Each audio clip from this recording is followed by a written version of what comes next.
want to be free and independent, which means I want to wake up every morning and say, I can do whatever the hell I want today, even if most mornings what I want to do is work.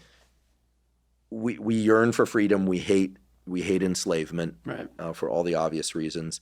In your observation, what is the best way to frame this need for freedom? And I have to imagine that people listening are at various points along their careers.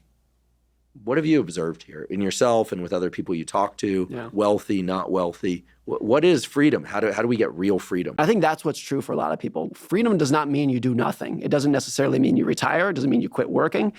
I want to be free and independent, which means I want to wake up every morning and say, I can do whatever the hell I want today, even if most mornings what I want to do is work and be productive and put myself to use.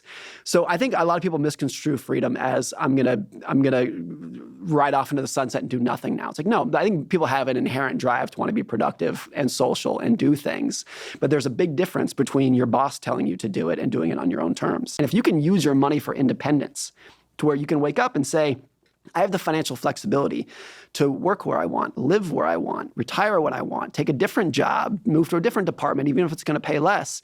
That giving yourself independence and autonomy, I think for most people is what's going to drive. That's the highest tool that you can use with money. And what's important about that is, where do you get independence with money? It's the things you don't spend money on. It's the car you didn't buy. It's the house you didn't buy. It's giving you independence.